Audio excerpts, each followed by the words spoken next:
Bonjour à vous et merci encore une fois pour cette attention que vous portez à cette nouvelle vidéo sur l'origine du géomagnétisme. Une vidéo qui vous est préparée par le Club Sciences Camille en collaboration avec le laboratoire des didactiques des sciences de l'Institut supérieur pédagogique de Bukavu. À la présentation de cette vidéo, je suis Benoît Florian Elia Nkingi. Voilà, pour pouvoir commencer à parler de l'origine du géomagnétisme, il faut dans un premier temps pouvoir comprendre que dans les sciences physiques, les notions sur le géomagnétisme paraissent intéressantes et la curiosité de pouvoir les approfondir devient certainement une alternative envisageable de ces faits. Dans ces mêmes notions, nous avons bien sûr appris que la Terre constituait bien sûr un gigantesque aimant naturel. Ainsi donc, dans cette vidéo, nous serons bien sûr en train de pouvoir appuyer cette déclaration à travers tout simplement certaines hypothèses les plus probables sur la genèse du géomagnétisme. Pour pouvoir comprendre la genèse du géomagnétisme, il faut d'abord y aller par ce qui est le géomagnétisme. Le géomagnétisme, c'est tout simplement, comme d'ailleurs son étymologie l'indique, ça vient du mot géo qui signifie la terre, mais aussi magnétisme, c'est-à-dire c'est du magnétisme de la terre qui constitue le géomagnétisme. Quand on parle donc du magnétisme de la terre, on fait tout simplement allusion à cet ensemble de manifestations du champ magnétique terrestre. Le champ magnétique terrestre, bien sûr, c'est aussi une vaste région autour de la surface de la Terre, mais aussi à l'intérieur même de la structure interne de la Terre, dans laquelle s'est fait bien sûr observer les manifestations du champ magnétique terrestre. Pour pouvoir comprendre ces phénomènes, il faut d'abord comprendre ce que c'est le modèle de formation de la Terre. Comment la Terre s'était formée? Il y a, comme vous le savez, 4,6 milliards d'années, il y avait des poussières interstellaires qui s'étaient agglutinées pour pouvoir constituer des masses un peu plus grandes par rapport à leur taille initiale, ce qui a fait en sorte que les tailles de ces particules puissent continuer à grossir à travers ces grossissements. Toujours sous l'effet des bombardements ainsi que des chocs, il y a une augmentation de la taille de ces mêmes particules jusqu'à atteindre la taille actuelle de la Terre qui était bien sûr sous forme d'une sphère homogène. Étant donné que cette Terre était constituée d'une sphère tout simplement homogène, ces processus de formation de la Terre, ça s'appelle le mécanisme d'accrétion, c'est-à-dire la croissance des objets géologiques par rapport de la matière, par rapport successif de la matière. C'est donc à travers ces processus d'accrétion que la Terre a acquis sa taille actuelle. Par conséquent, lorsque la Terre a atteint sa taille actuelle, il faut comprendre que lorsqu'il y a des bombardements ainsi que des chocs, il en résulte une certaine production, un certain dégagement d'une certaine quantité d'énergie. Et cette quantité de l'énergie qui en découle peut être bien sûr exprimée sous forme de chaleur. Et cette chaleur est susceptible bien sûr de pouvoir produire une certaine augmentation de la température. Cette augmentation de la température va faire en sorte que les matériaux qui constituent la Terre à l'état primitif puissent tout simplement entrer en fusion, et avec cette entrée en fusion de ces matières qui constituaient la Terre primitive, il va devoir se passer ce qu'on appelle du magmatisme, c'est-à-dire toutes ces particules qui constituaient la Terre en entrant en fusion vont devoir constituer des magmas et bien sûr atteindre leur température de fusion. Et alors, quand ça arrive à cette taille du magma, il faut tout simplement comprendre que ça s'est comporté comme une solution. Comment ça s'est comporté comme une solution? C'est-à-dire qu'il s'est passé une certaine réorganisation, étant donné que c'était un liquide magmatique, bien sûr, à l'état initial. Ces réorganisations, c'est ce qu'on appelle la différenciation planétaire. Cette différenciation planétaire, c'est-à-dire les objets dans le particule ou bien les atomes, les éléments les plus lourds se sont agglutinés, se sont donc concentrés pour pouvoir constituer le noyau de la Terre qui est bien sûr la partie située en profondeur, alors que les éléments les plus légers se sont aussi rassemblés pour pouvoir constituer ce que l'on appelle les couches périphériques ou bien le manteau ainsi que la croûte terrestre. Pour pouvoir comprendre, il faut tout simplement savoir aussi que les sismologues ont voulu bien sûr déterminer les comportements de ces couches ou bien ces enveloppes concentriques qui constituent la Terre. Ainsi donc, ils se sont rendus compte que c'est seul le noyau externe qui avait un comportement liquide, alors que toutes les autres enveloppes qui constituaient la Terre avaient des comportements solides ou bien plus ou moins plastiques. Par la suite, c'est donc dans ces noyaux externes de la Terre qu'il y a eu génération du magnétisme de la Terre. Comment ça se passe? Cette génération du magnétisme de la Terre résulte de la transformation ça résulte tout simplement de la transformation de l'énergie mécanique en énergie électromagnétique. Comment ça se passe? C'est sous forme d'un courant de convection qui circule à l'intérieur du noyau externe de la Terre. Et ces courants de convection, c'est-à-dire ce sont des mouvements, comme d'ailleurs on est en train de le voir sur le schéma ici. Donc ce sont des mouvements descendants et ascendants qui se font observer à travers les alliages des fer et des nickels, qui sont d'ailleurs les éléments les plus lourds qui se sont agglutinés pour pouvoir constituer le noyau de la Terre. C'est-à-dire, lorsque la partie basale étant chaude par rapport à la partie sommitale, la partie basale, quand on parle de la partie basale dans ce cas ici, dans la structure interne de la Terre, il faut comprendre que c'est le noyau interne qui est chaud, qui est en train de pouvoir donner sa chaleur, transformer, diffuser sa chaleur dans le noyau externe.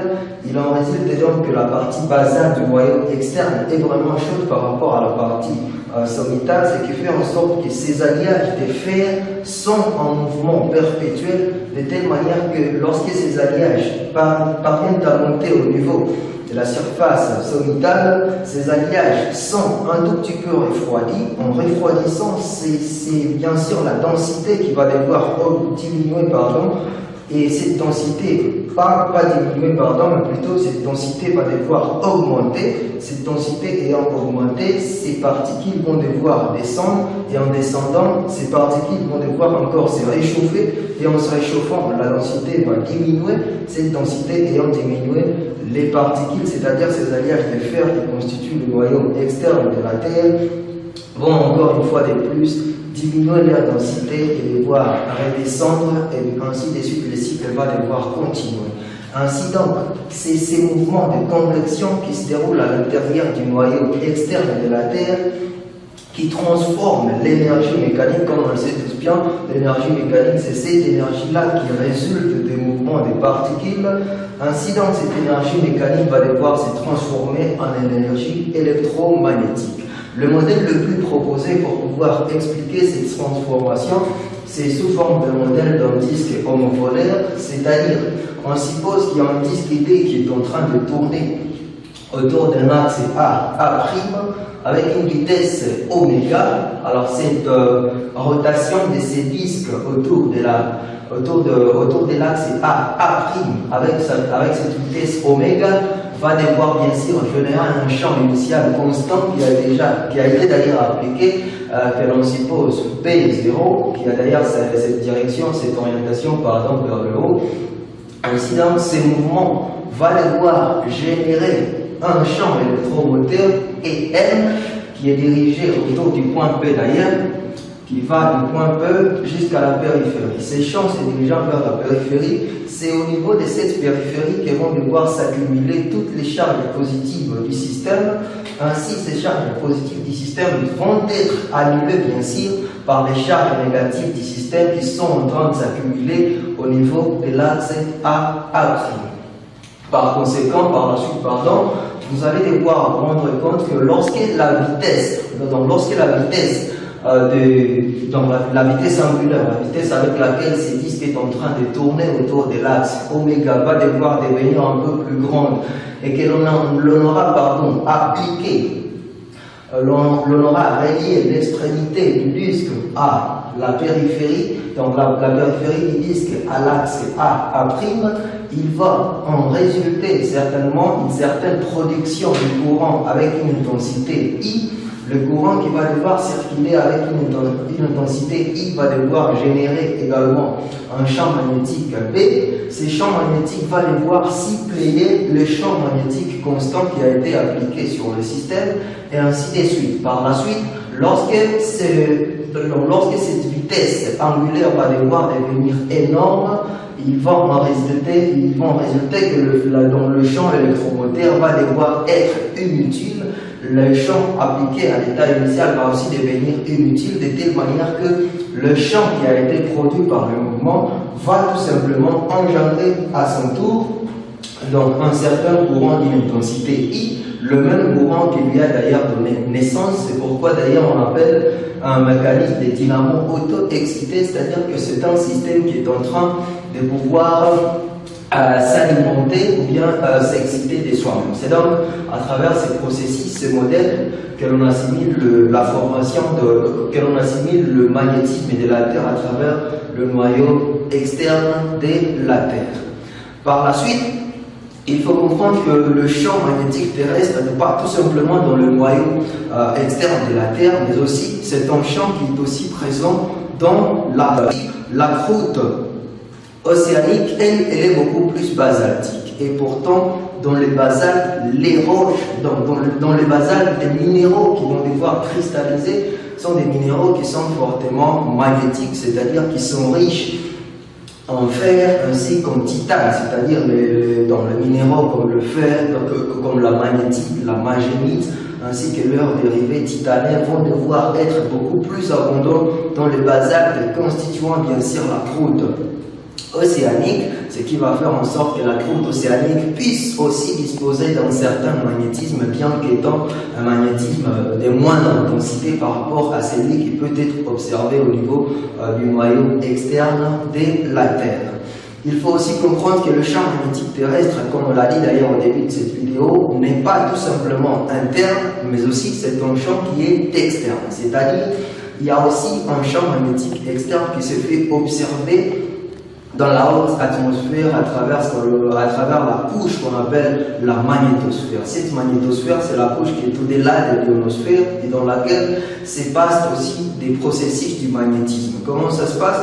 Dans cette magnétosphère, il y a bien sûr des particules solaires qui entrent en réaction avec les particules qui sont contenues dans l'atmosphère. Cette réaction va devoir générer une certaine ionisation et cette ionisation qui a été générée par ces réactions va aussi devoir finir par produire un certain champ électrique, lequel champ électrique va devoir aussi générer un champ magnétique, c'est-à-dire c'est tout simplement comme d'ailleurs certaines lois physiques le disent bien, le champ électrique génère le champ magnétique et vice versa, c'est-à-dire c'est deux champs qui marchent toujours de pair. C'est donc à travers ces deux processus que la Terre a acquis son magnétisme.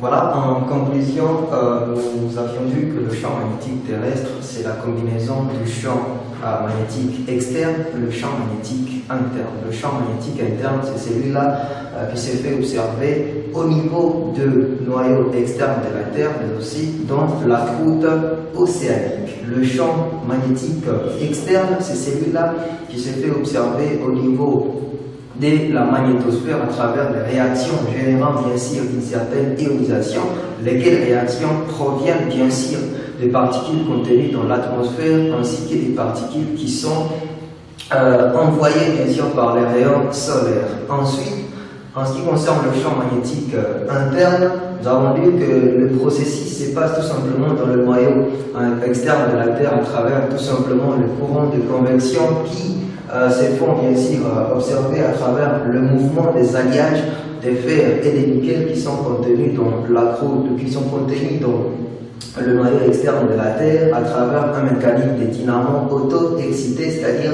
le mouvement de ces particules, de ces alliages de fer et de nickel va devoir bien sûr produire avec une grande vitesse le champ électrique, lequel champ électrique va devoir aussi générer un champ magnétique. En ce qui concerne le magnétisme de la croûte océanique, c'est tout simplement les minéraux magnétiques qui sont contenus dans le basalte, le gabbro, les péridotites serpentinusés contenus dans la croûte océanique qui vont devoir générer un certain magnétisme dans la croûte océanique.